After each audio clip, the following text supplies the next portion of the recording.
What is going on, everybody? Happy Tuesday. I hope you guys are having a good start to your week. I hope you had a wonderful weekend. Hopefully you guys came and watched some live music with us on Friday. That's what I want to talk to you guys about today.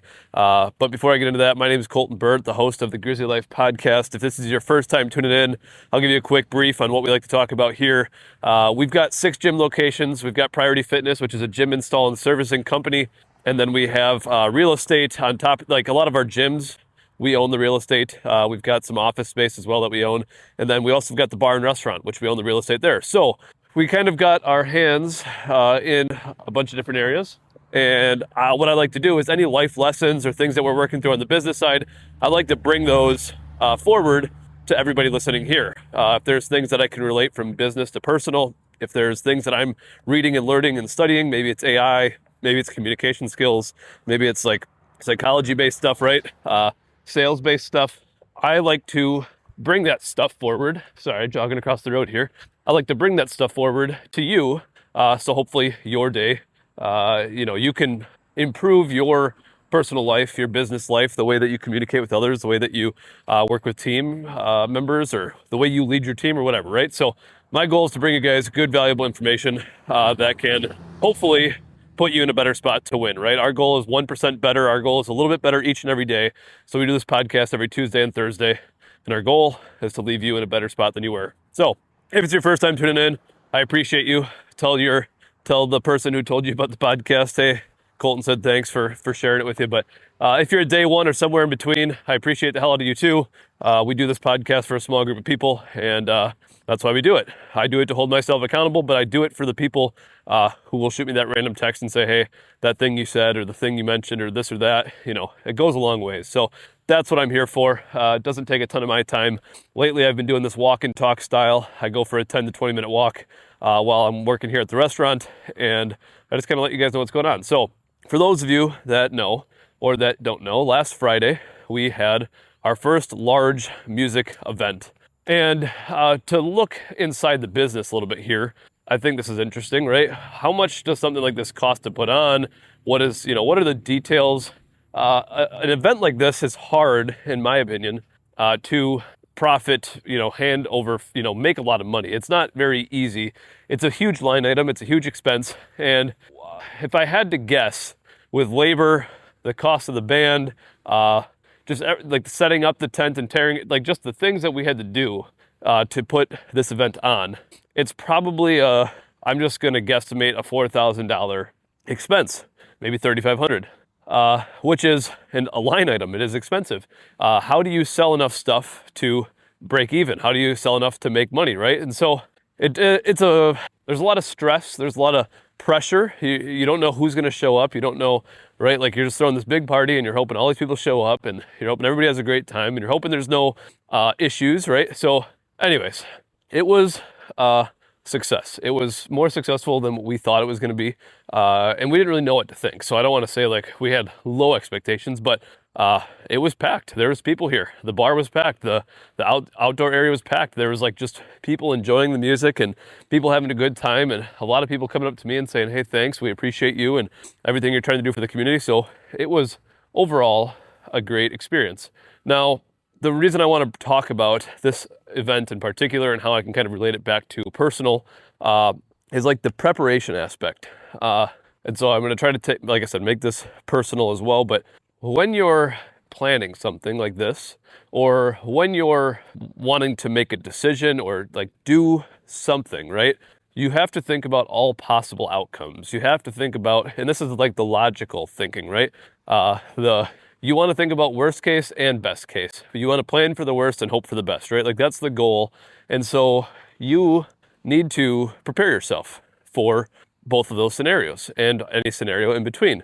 And so when it comes to this event, we've got a huge line item. No matter what, whether 1,000 people showed up or 10 people showed up, our expense was still gonna be the same. And so I went into it thinking, okay, well, we could be spending money to put this event on, and are we okay with that? And the way I kind of okayed it was that, one, hopefully people show up. Hopefully we get a good amount of people. But I was like, even if we lose money, say even if we lose $1,000 on this event, it will be great for publicity, right? Like people will know and hear about it. People will support us for it. people will be talking in the town. Like, as long as we throw a good event and nothing shitty happens, so no fights break out, no this or that, that it should have a positive impact on the community, right? So this was my thinking. If we lose money, at least we can do everything else right. Let's prepare to make it great. Let's have too many staff members so we can handle anything that comes up. Let's make sure we have enough people so if we have to run to the store to get more beer if we sell out, right? Like whatever. Let's be over-prepared and not under-prepared. And so I just want you to think, I don't need to go into every detail about this event, but what do you have going on in your life? What are you trying to accomplish? What are you trying to do in the next 3 to 5 years? What are all the possible outcomes? And what should I be prepared for? What is the worst possible? Like, I just want you to think, okay? Preparation is key. The one quote that I did want to mention along with this, let me pull it up here. Amateurs practice until they get it right. Professionals practice until they can't get it wrong. How good do you want to be, right? And obviously, something like this, it takes experience. It takes practice. Like for us, this was our first event, and immediately I was like, okay, well now I know 3 to 5 things that we could immediately do better next time around. Like I've got a plan of attack. The next music event we throw, the big party we throw, what to think about. And again, as the customer, because I've been the customer, I've gone to live music events like this at local bars and restaurants, and you don't think as a customer, maybe you do a little bit, right? Maybe if you know me and you're like, oh, Colton, but every time I've ever gone, I'm going like for my own pleasure, right? Like I want to go have some beers. I want to have a good experience. I'm not really thinking about like, wow, this place did this whole thing and they deserve, like, I'm not thinking about the line expense item that they're incurring. I'm just thinking about have a good time, have some drinks, maybe get a bite to eat or whatever. But now that I'm running it, if I could get every customer to realize like, hey, we do not make money on you buying 10 beers. Like, sure, we get $10 back, let's say, $15 back, but the money is not in the drinks. The money's in the food. We're hoping that you come, yeah, you buy 5 beers, but also hopefully you go buy a pizza, you go buy a brat. That's where we start making $3, $4, $5, $8, whatever, right, on the food. So anyways, looking at the numbers and how this event performed, I do think we actually probably broke even. I haven't done the numbers yet this week. I'm recording this Monday morning.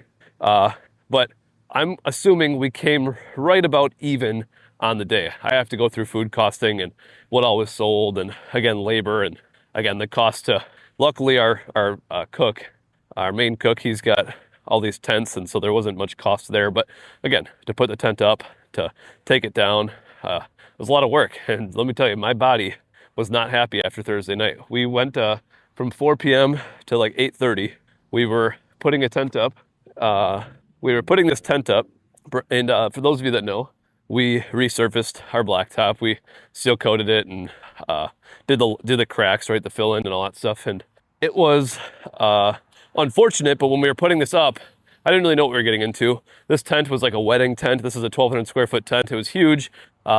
Again, none of us really had any experience putting it up, and we drove the spikes right through our asphalt. So unfortunately, our what looked like brand new blacktop, right, has some holes in it now because we didn't have a choice but to throw some stakes in it. So anyways, now I know I've learned some lessons. I've practiced a little bit. Now, what can I take away from this and how can I come back better? Every time we do a gym install, I like to use the gym install as the best one. We go and do a gym install, and as soon as we're done on the way home, we kind of reflect, like just naturally. We're like, well, what could have we done better? Like, how could have we saved time? And there's always something. Well, if the customer didn't do that, or if we showed up an hour earlier, we would have avoided this, or if the customer would have communicated, like, it's not always, holy shit, that dog scared me. It's not always, sorry, startled me there. It's not always the pointing the finger, like the customer this, the customer that. It's like, well, if we would have taken care of the garbage the entire time we were doing the install, we would have not wasted so much time at the end doing all of the garbage. We would have been more efficient, right? So there's power in the self-reflecting, and that's something that I constantly talk to you guys about. At the end of each day, think about what did I do today, and what could have I done better? How could have I communicated better? How could have I bettered myself? Did I read the 10 pages? Did I, again, communicate with my spouse, with my team, my whatever? How did I communicate with them? Could have I been a better leader? Could have I communicated to them better, right? Like, I think these are just easy things to self-reflect and review of yourself just each night, and just think, how can I be better? Because that's really the goal. You should strive to become the best version of you, and that's what we coach here on this podcast. So anyways, I'll quit running in circles here. We learned a lot from the event that we threw. I learned a lot of things about even like promoting, the marketing aspect, how much and how little we put into that aspect. Like every day of the week, Monday through Friday, 2 videos a day. So this isn't like, oh wow, that's crazy. But every video that we put out there throughout the week on Facebook, if you guys follow the Grizzy's Diner and Tavern page, you can see how I do our marketing for the business. But I just am personable, I'm authentic, I'm telling you what's going on, here's our specials. But before I get there, hey, we've got live music from 6 to 9. I need you, we need you, right? Like that was my message all week long.